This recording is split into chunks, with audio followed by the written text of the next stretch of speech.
Hello दोस्तों, नमस्कार। जलसा क्लासेस एकेडमी में आप लोगों का स्वागत है। दोस्तों, हम लोगों ने पिछले वीडियो में साइन थीटा से रिलेटेड जितने भी अनुपात हैं, जैसे sine theta, cos theta, tan theta, cot theta, cosec theta के बारे में जान चुके हैं। तो दोस्तों, आज हम इस वीडियो में हम जानेंगे एक क्वेश्चन, इंपॉर्टेंट क्वेश्चन, जो कि हर एग्जाम में पूछा जाता है और क्लास 10th के छात्र के लिए, जो बोर्ड की तैयारी कर रहे हैं, उनके लिए तो मोस्ट इंपॉर्टेंट है। तो वो लोग जरूर से जरूर ध्यान दीजिएगा। तो चलिए हम बात करते हैं कि यहाँ पर क्वेश्चन एक बार रहा है कि यदि साइन ए बराबर 4/5 है तो अन्य त्रिकोणमितीय अनुपात ज्ञात कीजिए। अन्य त्रिकोणमितीय अनुपात ज्ञात कीजिए। यहाँ पर देखिए, हमको साइन ए दे दिया है, तो साइन ए दे दिया है, तो हमारा जो अन्य त्रिकोणमितीय अनुपात क्या हो जाएगा, तो यहाँ से अन्य त्रिकोणमितीय अनुपात जैसे cos A, tan A, cot A, सेक ए और कोसेक ए, यही कोसेक ए, यही हमको मान ज्ञात करना है। अन्य त्रिकोणमितीय अनुपात, पांचों त्रिकोणमितीय अनुपात को हमको मान ज्ञात करना है। तो सबसे पहले देखिए, यहाँ पर साइन ए बराबर 4/5 है, तो हम क्या करेंगे, एक सिंपली हम समकोण त्रिभुज बनाएंगे। तो यहाँ पर हम सिंपली देखिए, यहाँ पर एक समकोण त्रिभुज ड्रा कर लिया। अब हम समकोण त्रिभुज तो ड्रा कर लिए। समकोण त्रिभुज में ये जो हमारा होता है हमेशा 90 डिग्री को दर्शाता है, ठीक है। अब हम इसका नाम कर देते हैं ए, बी और सी। आप लोग चाहे इसे ए, बी और सी लिख सकते हैं, ठीक है। तो यहाँ पर ए नहीं रहेगा। ए इसलिए नहीं रहेगा दोस्तों, यहाँ पर हमारा साइन ए का मान दे दिया है 4/5। जो हमारा कोण ए होता है वो हमारा न्यून कोण होता है। न्यून कोण मतलब जो 90 अंश से छोटा होता है उसे हमको न्यून कोण, चाहे यहाँ पर ए लीजिए चाहे यहाँ पर ए लीजिए, यहाँ पर नहीं लेना, चाहे कि ये हमको ये समकोण होता है। समकोण मतलब 90 अंश होता है। अब चलिए देखते हैं, तो हमारा साइन ए, तो साइन ए बराबर हम लोग जानते हैं कि साइन ए बराबर क्या होता है, लंब बटे कर्ण, ठीक है। लंब बटे कर्ण, या देखिए लंब बटे कर्ण मतलब ए, ये हमारा कोण ए हो गया साइन ए, तो साइन ए के सामने हमारा क्या हो जाएगा, ये लंब हो जाएगा। क्या हो जाएगा, ये लंब, और कर्ण ये वाला, ठीक है। कर्ण सबसे बड़ी भुजा होती है, जो 90 अंश के सामने भुजा पड़ती है, तो ये हमारा क्या हो जाता है, कर्ण हो जाता है। अब ये देखिए हमारा ए बी हमारा क्या हो जाएगा, ये आधार हो जाएगा। क्या हो जाएगा, आधार। ये हमारी ए से सम्मुख भुजा हो गई, हमारा आधार हो गया, ये हमारा कर्ण हो गया। अब हम साइन ए लंब बटे कर्ण, हमारा ये मान दे दिया, लंब कितना दे दिया है 4, कर्ण कितना दे दिया है 5, ठीक है। तो यहाँ से लंब निकल के कितना 4 और कर्ण कितना दे दिया है 5। तो लंब हमारा मान यहाँ से लेके यहाँ तक बेसिक मान कितना है, यहाँ से कितना है 4 और कर्ण दे दिया 5। यहाँ से ए सी हमारा कर्ण कितना दे दिया है 5।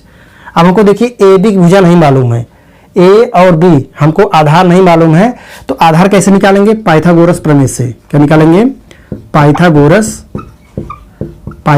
प्रमेय से। अब पाइथागोरस प्रमेय दोस्तों क्या होता है, आप लोग कमेंट करिए वीडियो में, पाइथागोरस प्रमेय क्या होता है।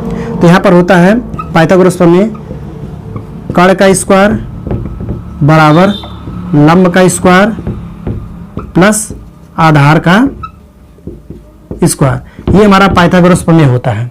अब देखिए कर्ण कितना दे दिया है 5, तो लिखेंगे यहाँ पर 5 का स्क्वायर, लंब कितना दे दिया 4 का स्क्वायर।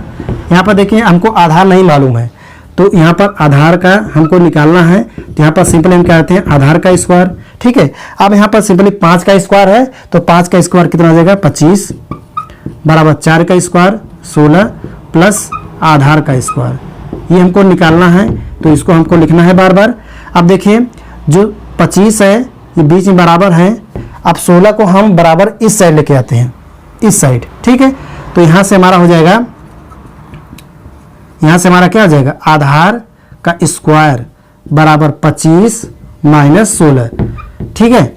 अब यहाँ से हमको आधार का स्क्वायर, 25 में से 16 घटाइए कितना आ जाएगा, 25 में से 16 घटाएंगे तो हमारा कितना आ जाएगा 9, ठीक है। तो हमारा यहाँ से आधार निकल के आया कितना, आधार बराबर ये स्क्वायर है, स्क्वायर बराबर के उस साइड, मतलब बराबर के उस साइड दाहिने साइड जाएगा, तो हमारा अंडर रूट में 9 हो जाएगा। तो अंडर रूट में 9 हमारा वैल्यू कितना आ जाएगा 3। तो यहाँ से हम देखते हैं आधार हमारा कितना निकल के आया है 3। तो हमारा जो बेस है ए बी, तो इसकी लंबाई कितनी आई है 3। अब देखिए हमको तीनों भुजा मालूम हो गया है। जब दोस्तों तीनों भुजाएं मालूम हो गए तो हम कोई भी त्रिकोणमिति जो अनुपात हैं हम निकाल सकते हैं आसानी के साथ। तो यहाँ से हमको निकालना है काश ए, तो काश ए बराबर क्या हो जाएगा, यहाँ देखिए काश ए बराबर आधार बटे कर्ण। तो यहाँ से हमारा आधार बटे कर्ण। अब देखिए हम आधार निकाले हैं अभी, तो आधार हमारा कितना निकल के आया 3, तो आधार हमारा क्या हो जाएगा 3। कर्ण तो हमारा पहले से दिया है, कर्ण इतने इसमें कितना दे दिया है 5, ए से सी तक हमारा कितना दे दिया है 5, ठीक है। अब यहाँ से tan ए का हम लोग सूत्र जानते हैं, tan ए बराबर क्या हो जाता है लंब बटे आधार, तो लंब हमारा कितना है यहाँ पर 4, आधार कितना यहाँ है 3, तो यहाँ से 4/3 हमारा उत्तर हो जाएगा। tan ए का मान कितना हो जाएगा 4/3। अब काट ए यही विपरीत कर दीजिए, tan ए का मान उल्टा होता है काट ए, तो लिखेंगे 1/tan ए। tan ए का मान कितना आया है 4/3, तो लिखेंगे 1/4/3। हमारा 3 क्या आ जाएगा ऊपर, तो हमारा मान क्या हो जाएगा 3/4। तो काट ए का मान 3/4, 3 ऊपर चला जाएगा अंश में, तो हमारा 3/4 आंसर आ जाएगा, ठीक है। इसी प्रकार से का उल्टा क्या होता है cos ए, ठीक है। काश एक मान निकाले हैं, काश एक मान कितना है 3/5, तो यहाँ लिखेंगे 1/3/5। काश एक जगह कितना लिखेंगे 3/5, हमारा 5 ऊपर चला जाएगा, तो यहाँ से 5/3, तो सेक ए का मान कितना आया है 5/3, ठीक है। दोस्तों इस वीडियो का अगर समझ आ रहा है, वीडियो को सब्सक्राइब कर दीजिए और चैनल को लाइक कर दीजिए। तो चलिए हम cos ए देखते हैं। cos ए बराबर होता है 1/sin ए, तो sin ए का मान हमारा कितना है, देखिए sin ए का मान इसमें वीडियो में दे दिया था क्वेश्चन में ही, तो sin ए बराबर 4/5 दे दिया है, तो यहाँ पर लिखेंगे 4/5, तो हमारा 5 ऊपर चला जाएगा, तो लिखेंगे 5/4। तो यही दोस्तों इस क्वेश्चन में पूछा था, यदि sin ए बराबर इतना है तो अन्य त्रिकोणमितीय अनुपात ज्ञात कीजिए। तो हमारा cos ए का मान निकल के आया, tan ए ये हमारा 5 त्रिकोणमितीय अनुपात है वो निकल के आया है, ठीक है। दोस्तों आशा करते हो कि इस वीडियो को आप लोगों को अच्छा लगा है। तो दोस्तों वीडियो को अच्छा लगा तो वीडियो को एक लाइक कर दीजिए और चैनल को सब्सक्राइब करना ना भूलिए। तो चलिए हम अगले नेक्स्ट वीडियो में नेक्स्ट क्वेश्चन के साथ मिलते हैं, तब तक दोस्तों जय हिंद, वंदे मातरम।